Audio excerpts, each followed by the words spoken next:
When we think of great ocean liners today, we think of cruise ships, which are used for very nice vacations or to see exotic places from a convenient platform. We have like Carnival lines and cruise ships, which are just basically floating playgrounds.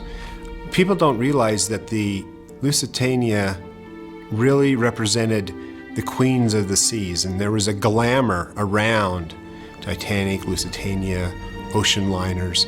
Lusitania was this magnificent ship that had a great deal of prestige. That's why so many prominent people traveled on it, both British and American, because you could travel on a slower moving, less well-known ship, but that wasn't going to get you on the society page. Whereas traveling on the Lusitania said that you were part of the upper crust. It was a very prestigious act to be part of that. You have to remember that the airplane was less than 10 years old, and it wasn't until many years later that Charles Lindbergh actually flew across the Atlantic Ocean solo. It was the means of getting across the Atlantic Ocean because there was no other way to get there. And if you're going into a war zone, you want to be on a fast ship. Whenever a ship, a trading ship or a passenger ship or whatever, left New York, they would put ads in the newspaper, New York Times and so on, the day before, saying, "You're taking your life in your hands. This ship is sailing into a war zone." There were people that read the notice that was posted in many American newspapers saying, "Don't sail in the Lusitania." Some of them said, "Well, you know, maybe we shouldn't sail into a war zone." Others felt that it was their patriotic duty to do so. I think Americans were arrogant enough that they said, "We want to sail into a war zone and be safe." And so they kept getting on board these ships.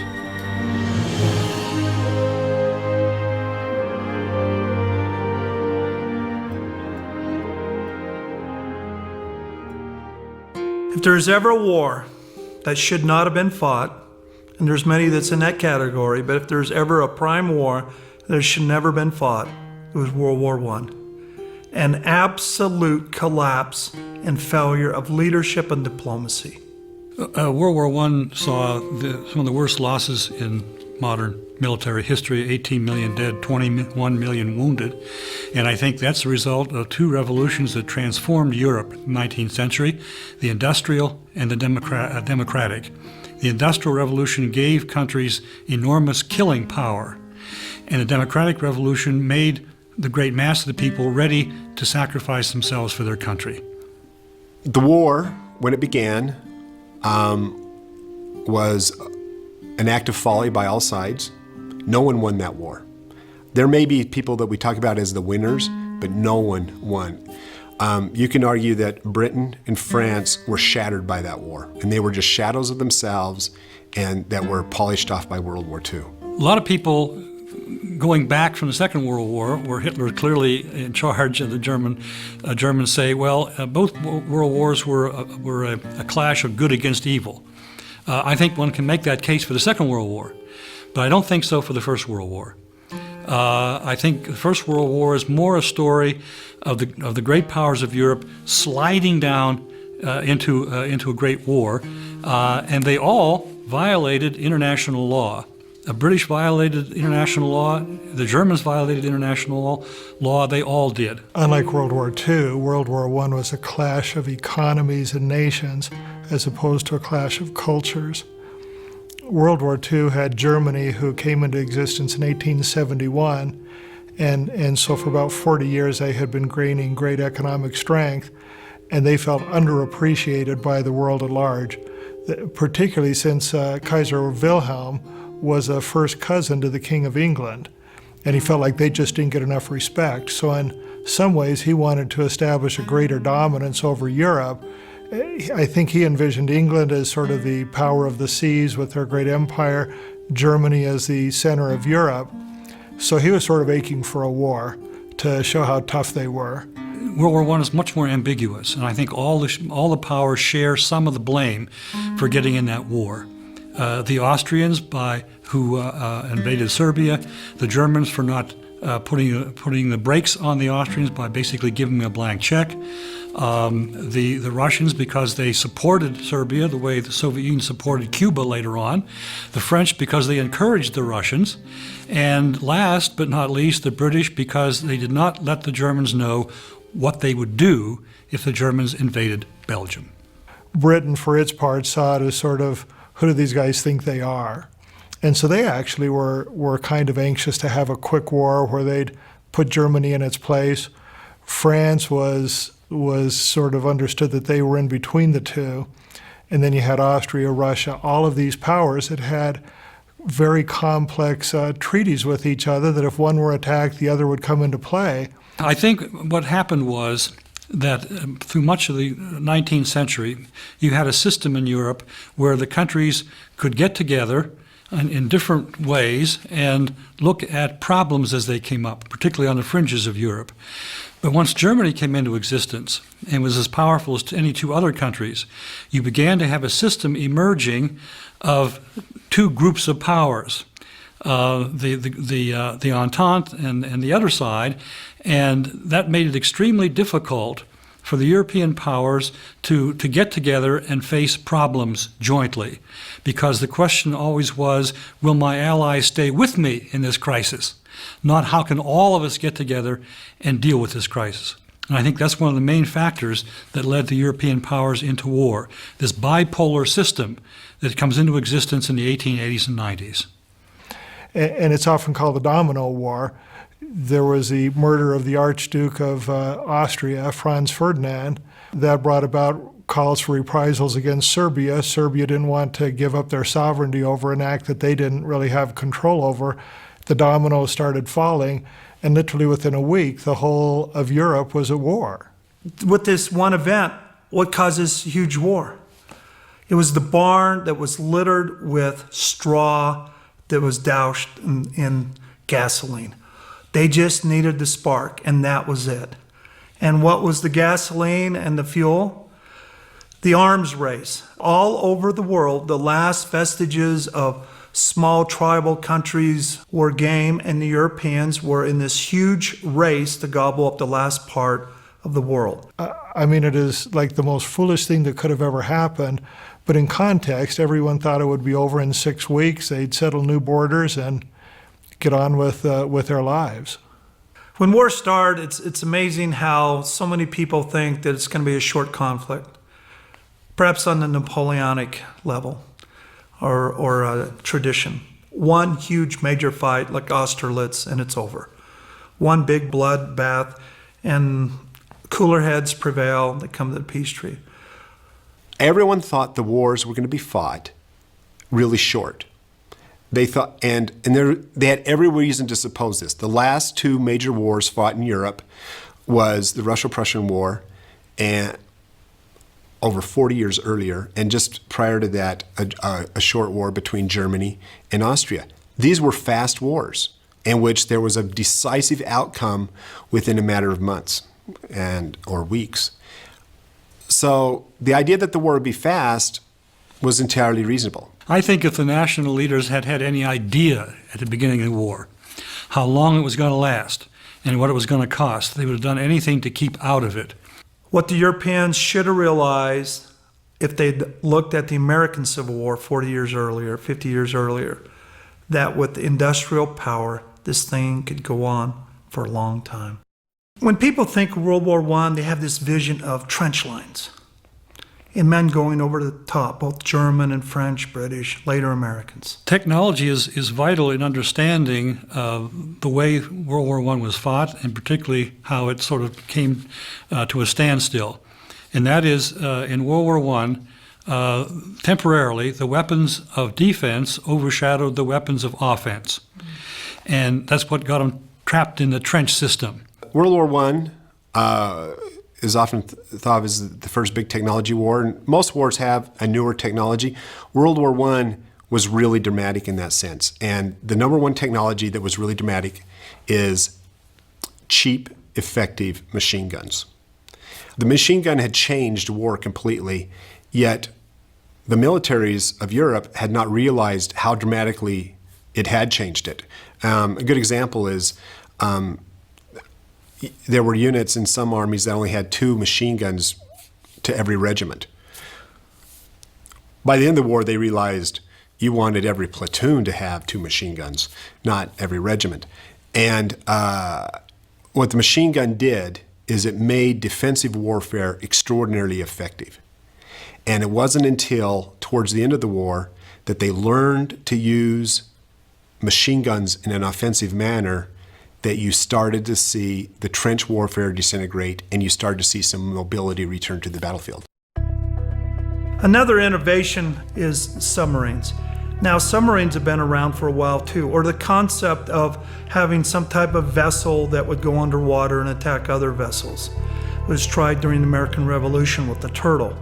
And then even Jules Verne in his great novels anticipated that aspect. But there were several countries that were pioneering that, but you have to look at the Germans, who really understood the aspect of the submarine. And it was just a terrible way to fight a war. You've got these ocean-going vessels, whether they're warships or commercial vessels. Then all of a sudden, with no alarm, no warning, they're attacked. Torpedoes were primitive then. They could only be shot straight forward. There was no homing devices. They were not missiles. They couldn't, if they changed direction, it's not what you wanted. It was like shooting a rifle.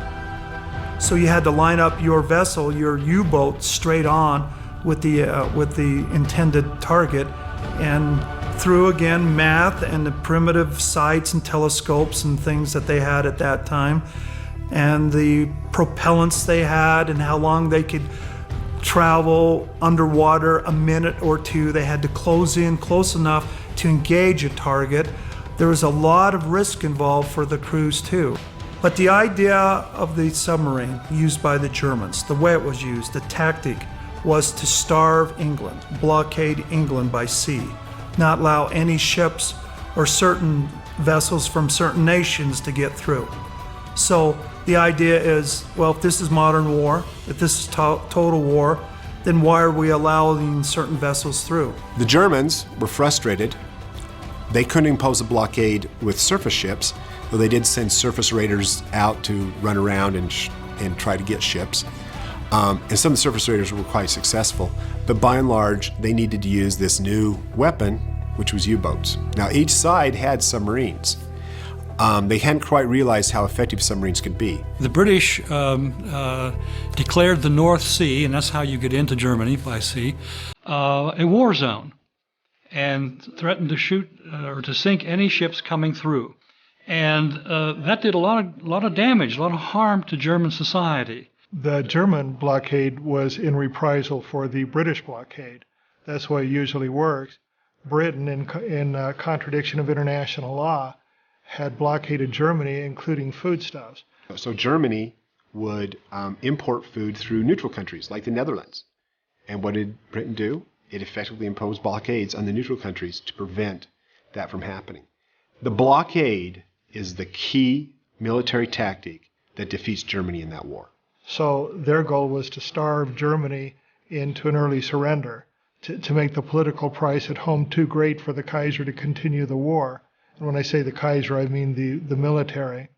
So Britain had the ability to impose a very effective naval blockade, whereas the Germans had a much bigger coast. I mean, you have all the western coast of England, Ireland, and they didn't have nearly as many surface ships. So here's America supplying Britain, America with a virtually unendless supply of food and material and all the things that Britain needed to survive. And America would not trade with Germany, and so the Germans were furious with us, and so the only effective tool they had was this new creature called a U-boat, where you could launch a torpedo and sink a ship before it even knew that it had been observed. There was this thing called the cruiser rules that had been in place for a long time that would enable countries to trade in times of war.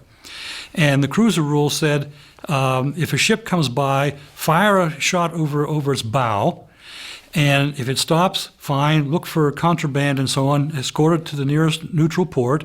If it keeps going or shoots at you, then it's fair game, okay? The Germans said, yes, we'll go along with the cruiser rules.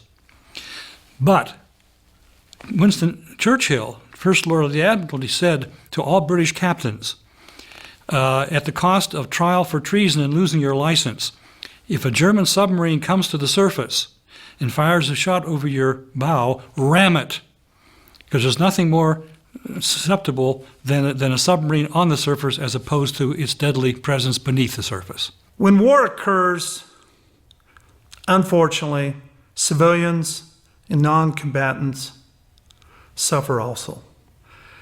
And so in World War I, we have this aspect where the German Navy, the High Seas Fleet, and so on, has changed policy or did develop policy through Kaiser Wilhelm II to engage with commercial vessels.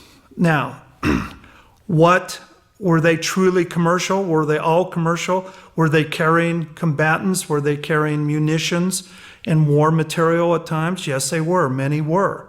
The Lusitania wasn't as a sort of innocent, if you will, innocent passenger ship that people thought it was. It was still in the books as a British auxiliary cruiser, although the British had turned it over to civilian control. There was a lot of ammunition down in the hold. There were at least 300 Canadian soldiers, the Winnipeg Rifles, in civilian clothes. So the Germans knew all that, and they could tell themselves, all right, this is a British cruiser disguised as a civilian passenger ship, and therefore it's fair game. I think the British were desperate enough to get America into the war at any cost or any expense. And I would talk more broadly than just say the Lusitania here. The British tried very hard to set up policies that would force the Germans into undeclared submarine warfare. That is, to sink ships, passenger ships, freighters, and so on, where they hoped Americans would be there as passengers. I do not personally subscribe to the idea that the British tried to get the Lusitania sank. I think that the British themselves the British Navy itself was trying to figure out how to fight submarines. The captain of the U-boat, Walter Schweiger, was a very ambitious young man. He had already sunk a hospital ship, and he'd encountered a great deal of international hostility for this. But his theory was, why would I let these injured men go back to get better so that they can come and fight us a second time? He had much the same attitude about the passenger liner. Here was a chance to make it very clear to the Americans that there was a cost of going to war or of supporting Britain without going to war, namely that your people are subject to being attacked at sea. And he knew, I mean, the Lusitania was 55,000 tons, which is gigantic by the day. And sort of the way you're measured in prestige is your total tonnage sunk. So you sink a whole bunch of small ships. Well, one Lusitania is quite the feather in the cap. So I think it was ambition on his part. I think it was sincere attempt to enforce this blockade. He knew that the passengers had been warned, and so he felt justified in taking the action. The Lusitania, this is incredible, sunk in exactly 18 minutes. This stunned everyone, including the German U-boat commander and his crew. A ship that size with a single torpedo might not have sunk at all because you would hit, there would be an explosion, water would enter, but you'd seal that off with bulkhead doors. And so he waited for a time to see how many additional torpedoes he'd have to put into it, and he actually hesitated so they'd have time to evacuate. There's a couple of things that happened. One is well documented there was a second explosion, even though there was not a second torpedo. So something exploded inside the ship that was even more devastating than the torpedo attack. There's a lot of theories about that. Was it ammunition that was being carried? Was it coal dust that surrounded the bunkers? What most people think today, the one that I subscribe to, is that it was probably high-pressure steam lines that ruptured with the shock of that ocean water hitting them at the extremely high temperatures they're at. So now you have this giant hole in the ship beneath the waterline. You're moving ahead at 18 knots, so water is literally flooding in from the front end of the ship, And there's no way that you can seal the bulkheads against that kind of pressure. Think of all the people who had to be trapped below the waterline who couldn't even find the emergency escape hatch. So many people died so quickly. Others who did make it to the water were stunned. I mean, in less than 20 minutes, you go from having a wonderful sunny afternoon to you're in freezing cold water struggling for your life. You know, the personal stories of the people who die on the Lusitania or survive are very compelling. I think that's always very compelling when you have life or death situations where people have to show really what kind of person they are and find out themselves what kind of person they are. They like to talk about one of the richest men in America, Vanderbilt. The last that he was seen was giving up his life jacket to put on a woman and a baby. I find the sense of heroism that emerges in these type of situations inspiring. There were about 1,700 people on the Lusitania. Near 1,200 died. So, you know, a very high loss ratio. Many of those people died in the water because it took a long time to rescue them. The ship actually sunk within sight of land. So people on the Irish coast see that the ship has been hit. Telegraphic messages go out to the Admiralty in Britain immediately and to the press. This small armada of fishing boats start out, some under sail power, some were actually being helped by sailors who were rowing. You had small steam-driven ships, and this little armada is moving out to all of these people who are now floating in the ocean. That had to be one of the bravest acts in history, because who is to say if that German submarine would surface and machine gun the survivors, machine gun the rescuers? I mean, and so to me, that was amazing that they would do that. A number of British warships approached, but they immediately turned away, and that was so distressing to the survivors because they thought they were being rescued. My assumption has always been that they were afraid that they would become the next victim. The first dramatic torpedo attack of World War I was a single U-boat sinking in turn 3 old cruisers, English cruisers. And I think that cruisers were very aware that stopping to help, as had happened in that other circumstance, was a good way to become the next victim. And all of this is happening before a world audience. And that's part of the reason that it was such a huge event around the world, is that there were very contemporaneous accounts published in newspapers around the world about this outrageous act on the part of Germany. One of the things that I find interesting is the reaction of the British Admiralty. They had announced to the world that they had taken control of all ships in the war zone, and so the Lusitania should have been proceeding under their protection. All the passengers thought that they were, and the record indicates that most of the crew thought that they were. The truth is the Admiralty didn't send out any ships to protect them, and really did nothing but give some cursory instructions like you ought to consider zigzagging, and here's a course that you ought to follow. Immediately when the ship went down, the Admiralty began to cover its tracks. What they wanted to do is blame Turner, the captain of the ship, and that was a smear that he did not deserve. He was a liner captain. I mean, people need to remember the number one goal of a liner captain is to come in to port on time and with the tide at the correct level so that you don't disrupt people's lives. You're a bus service on the ocean. The idea of zigging and zagging is only an idea that makes sense in a world in which U-boats, underground submarines are shooting at you with torpedoes. You have to remember that realistically, the war was less than a year old. People had not adapted to understanding how important this was and why it was important. And he was running fast, and he knew he was running fast. He knew that even with one boiler down to conserve fuel, the only way that a submarine was going to get him is if it was in the correct position when it sighted him. A ship like the Lusitania could achieve a speed of up to 25 knots, which could almost outrun a torpedo fired from any angle. If there was any distance at all, there's no way that a torpedo could catch it. It's interesting that the shot that actually sunk the Lusitania had a 20-second window to be effective. Had the captain fired 5 seconds earlier or 16 seconds later, he would have missed. I think that he thought the odds were pretty good that there was not going to be a submarine in position.